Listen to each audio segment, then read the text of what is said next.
Hello everyone, this is Sakshi Rajput. Most important होने वाला है आज का वीडियो। बहुत बहुत इम्पोर्टेंट है बिकॉज जैसे कि 2-3 दिन से आप ये न्यूज देख रहे होंगे, जैसे कि ये न्यूज़पेपर का जो न्यूज है ये बहुत ही वायरल हो रहा है कि अब फार्मासिस्ट जो है वो अपना क्लिनिक खोल सकते हैं, प्रैक्टिस स्टार्ट कर सकते हैं। इसमें कितनी सच्चाई है, क्या सारी चीजें हैं, आज के इस वीडियो में वही डिस्कस करेंगे। और ये जैसे कि आप देख पा रहे हो ट्विटर पे डला हुआ है एक न्यूज, वो भी मैं यहाँ पे आपके साथ मेंशन कर रही हूँ। और इन्होंने जो बोला है वो क्या बोला है भाई, इन्होंने बोला है शिवराज मामा बिहार बदल रहा है, मध्य प्रदेश पिछड़ रहा है।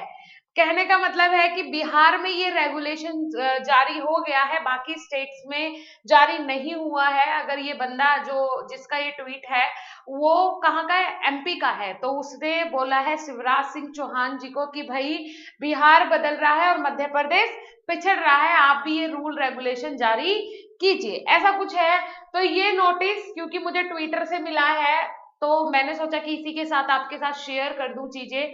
2 दिन पहले वैसे मुझे ये मिल चुका था, लेकिन मुझे लगता था कि ये कहीं ना कहीं शायद फेक हो सकता है, इसीलिए इसकी जांच पड़ताल की गई। और सुप्रीम कोर्ट, हाई कोर्ट या फिर बिहार फार्मेसी काउंसिल या फिर फार्मेसी काउंसिल ऑफ इंडिया, किसी भी ऑफिशियल वेबसाइट पे मुझे ये नोटिस देखने को नहीं मिलता है। हिंदुस्तान टाइम्स का ये नोटिस है, बिल्कुल सही है, कोई दिक्कत नहीं है। लेकिन हाँ, चीजें जब तक हमें ऑफिशियली नोटिस के थ्रू नहीं मिल जाती है तब तक हम उसमें इम्प्लीमेंटेशन नहीं मान सकते हैं। फिर भी डिस्कस करते हैं इसके बारे में, कितना सही है कितना नहीं है वो भी बताऊंगी आपको। देखिए 100% सही है वो तो मैं नहीं बोल सकती हूँ, लेकिन हाँ 90% 95% ये चीज सही भी है, बिकॉज ये ऑफिशियल नोटिस जो है वो ऑफिशियल न्यूज़पेपर के थ्रू ही हमें देखने को मिल रहा है। मैंने इनकी हिंदुस्तान टाइम्स की वेबसाइट पे भी जाके देख लिया, वहां पे भी ये नोटिस अवेलेबल है।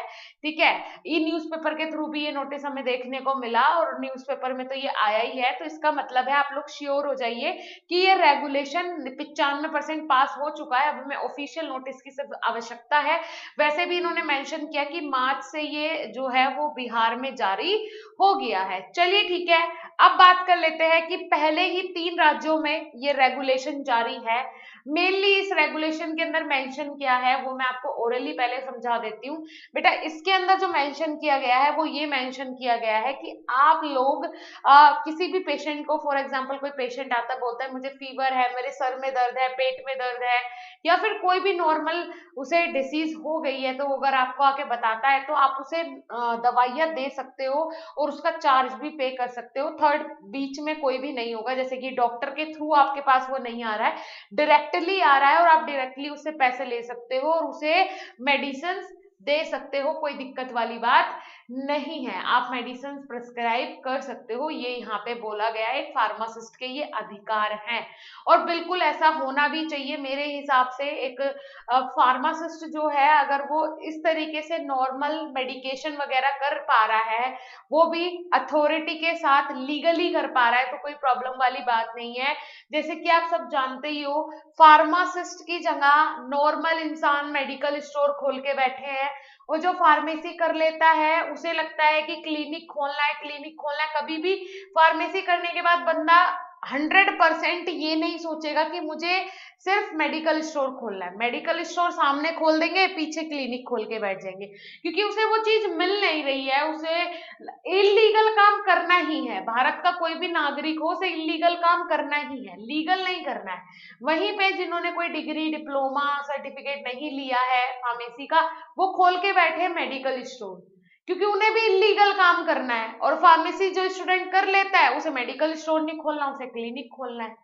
तो सारी चीजें ऐसी हैं कि भाई सबको वो है ना, संतुष्टि नहीं है, दूसरे की थाली में घी ज्यादा लगता है। चलिए जी, तो इसके बारे में डिस्कस कर लेते हैं। मरीजों को दवा बताने की फीस ले सकेंगे फार्मासिस्ट। पटना हिंदुस्तान ब्यूरो, देश के अन्य राज्यों की तरह बिहार में भी फार्मेसी प्रैक्टिस रेगुलेशन लागू हो गया। स्वास्थ्य विभाग ने इस रेगुलेशन के लागू होने की जानकारी पटना उच्च न्यायालय को दी है। इसके लागू होते ही अब बिहार में फार्मा क्लिनिक खुलने का भी रास्ता साफ हो गया है। इस क्लिनिक के खुलने से दवा खाने में विक्रेता दवाओं की जानकारी देने पर शुल्क वसूल कर सकेंगे। नॉर्मल सी बात है कि फार्मा क्लिनिक अब खुल सकेंगे, लेकिन उसके लिए क्या होगा ना, एक पर्टिकुलर जगह आपको बताई जाएगी, उसके लिए रूल्स रेगुलेशंस बताए जाएंगे, उन्हीं के थ्रू आपने मेडिकेशन करना है।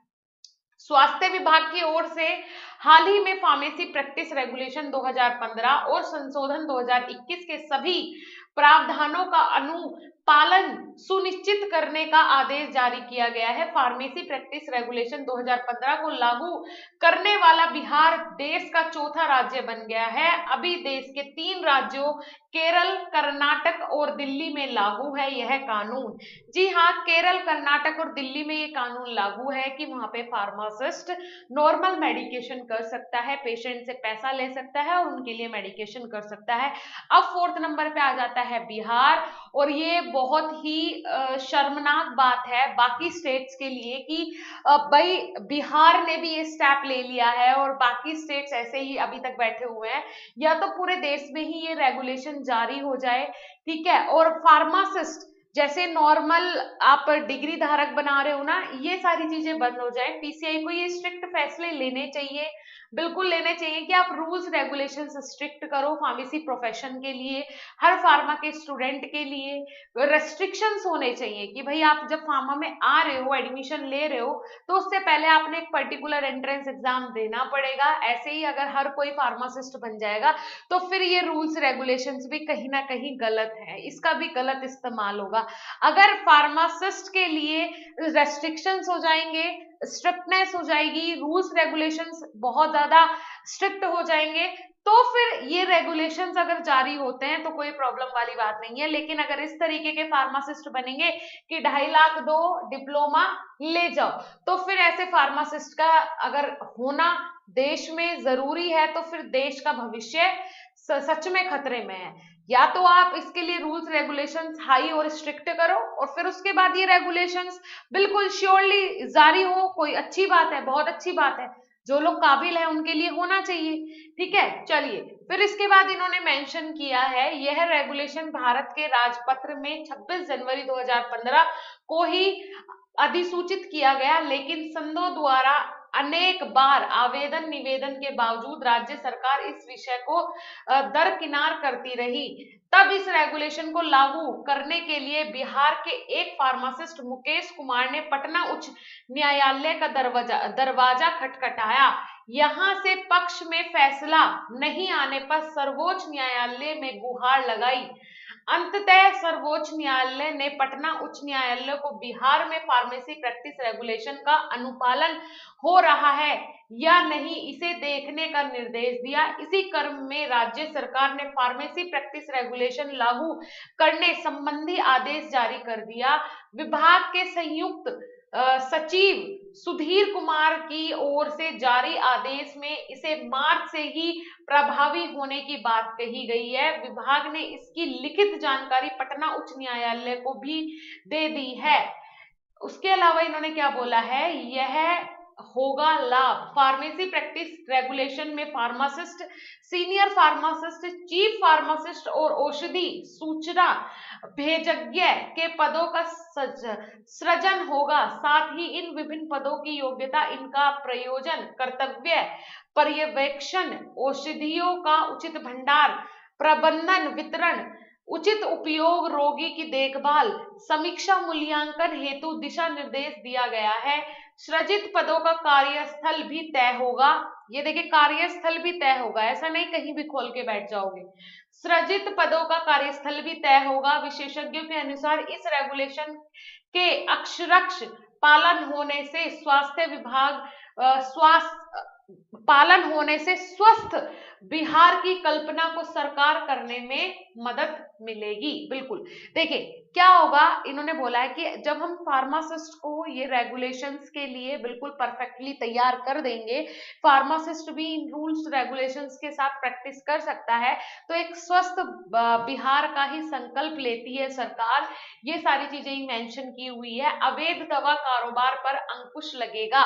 जो बिना किसी डिग्री डिप्लोमा के बैठे हुए हैं मेडिकल स्टोर खोल के, उन पे भी अंकुश लगेगा, उन पे भी रोकथाम लगेगी, इसके ऊपर भी कार्रवाई होगी। यही सारी चीजें मेंशन की गई है। तो अब आप लोग कमेंट सेक्शन में कमेंट करके बताइए कि भाई आप लोगों के लिए कितना फायदा हुआ, इस न्यूज को सुन के आप लोग कितने खुश हो, और आप लोग क्या सोचते हो अपने फ्यूचर के बारे में कि आगे क्या होना चाहिए। और ये रूल्स रेगुलेशंस जो है ये 2015 में ही पीसीआई के द्वारा आ गए थे, लेकिन स्वास्थ्य विभाग ने और अदर अदर अथॉरिटीज ने इस पे प्रेशर डाल के इसे पूरे देश में लागू नहीं होने दिया। लेकिन अगर स्टेट गवर्नमेंट चाहे तो इसे लागू कर सकती है। 2015 में कौन से रूल्स रेगुलेशंस आए थे फार्मेसी प्रैक्टिस के लिए, जो अगर हम बात करें क्लिनिक खोलने के लिए, तो वो कौन से रूल्स रेगुलेशंस थे।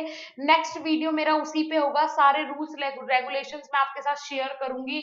2015 का वो न्यूज भी आपके साथ शेयर करूंगी, उस पर इम्प्लीमेंटेशन क्यों नहीं हुआ।